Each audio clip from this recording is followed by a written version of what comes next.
shake 'em all. Live to you.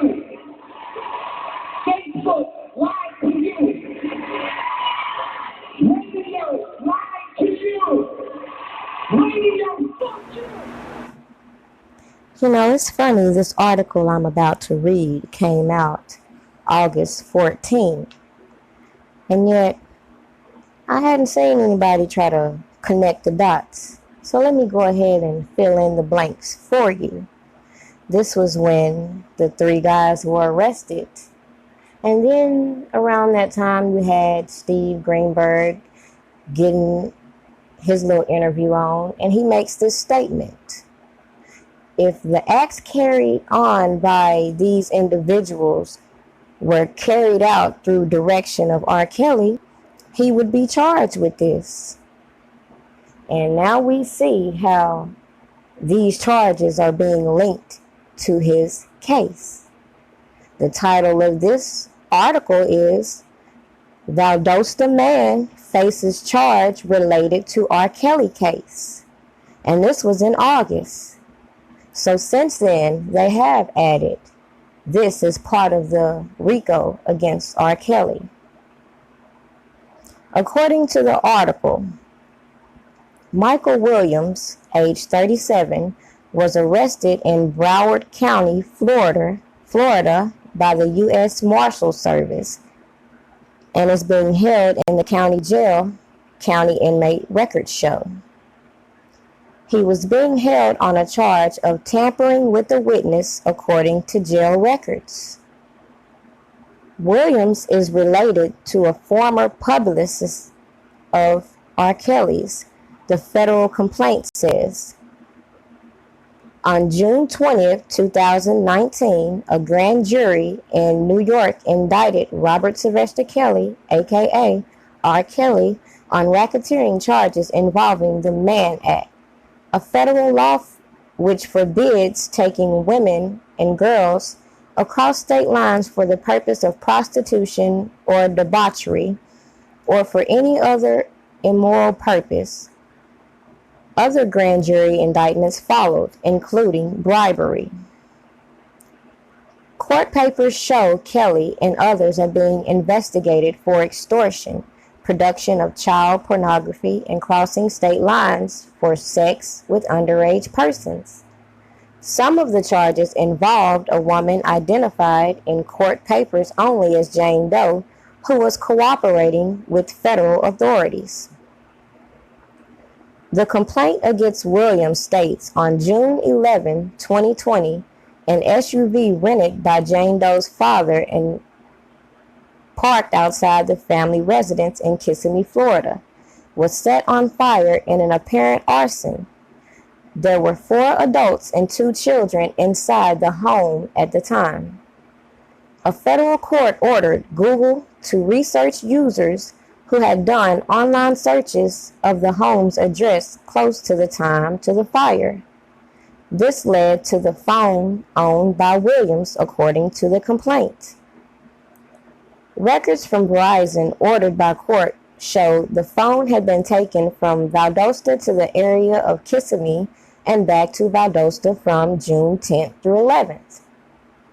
Law enforcement conducting surveillance on Williams' Valdosta home noted a white GMC Yukon with no front license plate with visible damage, and the complaint said Florida Department of Transportation photographs found a matching Yukon on Florida roads about 60 miles from the site of the SUV fire on June 11th. A court-authorized search of related Google accounts turned up searches such as where can I buy a .50 custom machine gun, can you drive in Florida without a tag as long as you have insurance on your car, case law for tampering with the witness, and how do fertilizer bombs work? The federal complaint says Williams first appeared in court was scheduled for Wednesday in the federal court in Fort Lauderdale, Florida. The federal complaint was filed August 4th, but was ordered sealed by a federal judge because Williams was considered a flight risk, court documents show. The complaint was sealed Tuesday. The Lowndes County Sheriff Office accompanied the Department of Homeland Security when the DHS seized the Yukon but did not participate in surveillance or the actual seizure. Now, let's connect these dots. And I'm going to make this video quick, and I'm going to make the rest of this video exclusively for my Patreon. So, just to connect these dots quickly for the YouTube viewers, you have Michael Williams, who they say is the cousin to an ex-publicist. And we already know that, according to Cash, Tim Savage stated to Lifetime that she was R. Kelly's publicist.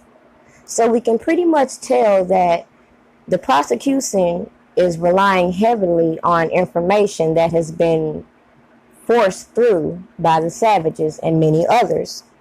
So with that being said, the first person that comes to mind as this publicist would be Cash Jones. And coincidentally, Cash Jones is the cousin of Michael Williams.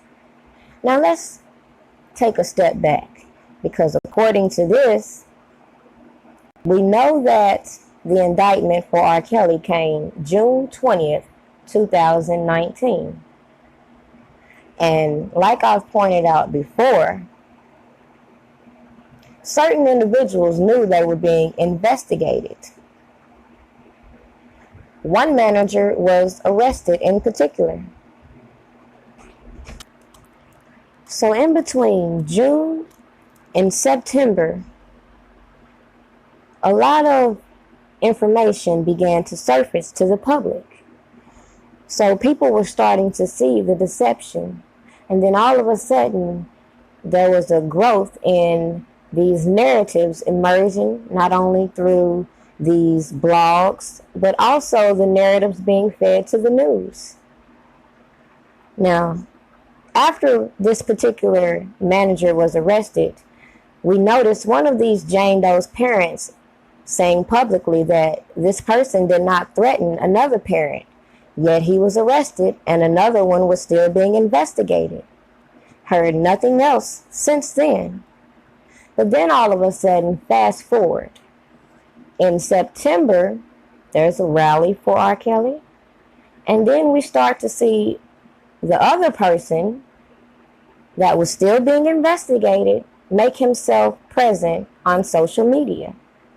This person also reached out to me, but I blocked him because something just wasn't sitting right with me. And then I had a conversation with Cash.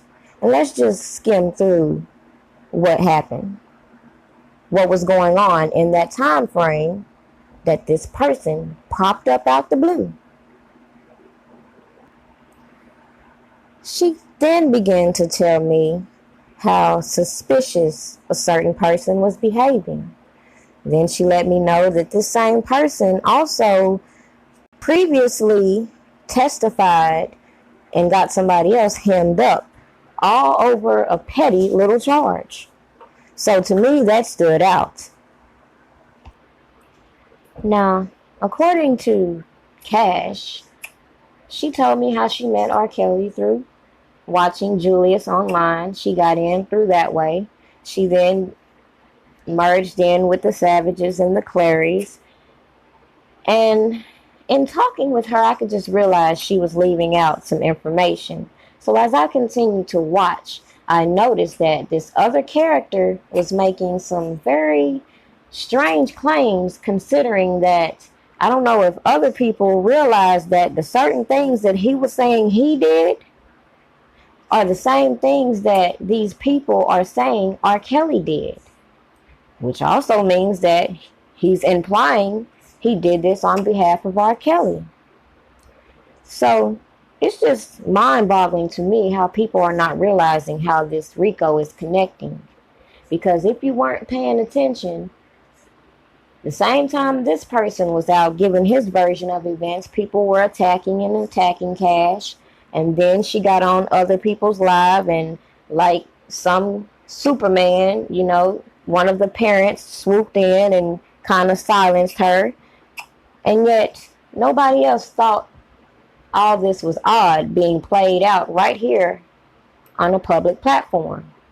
You got people mentioning that this other person handles R. Kelly's money.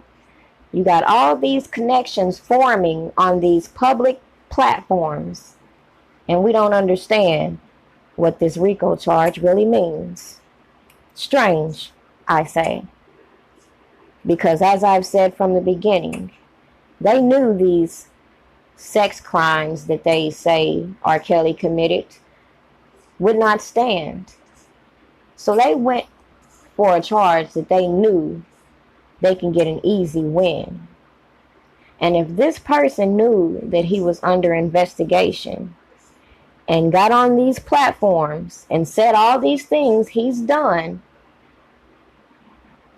it's kind of odd people wouldn't think that these actions that have been publicized through the news as being harassment, intimidation, will not be used against R. Kelly. So believe what you want. Believe who you want to believe. But I'm sitting here telling you right here and now, they have formed this RICO right in our very face. If you want to continue this video, make sure you're subscribed to my Patreon. I will be uploading that video soon. Of course, you know that at this particular point, I've put so much information out here only to see people try to duplicate it. So for those that don't want to support the Patreon, it's greatly understood. Just know that certain content I produce is not going to be for YouTube. It will be for Patreon. So with that being said, you all have a good night.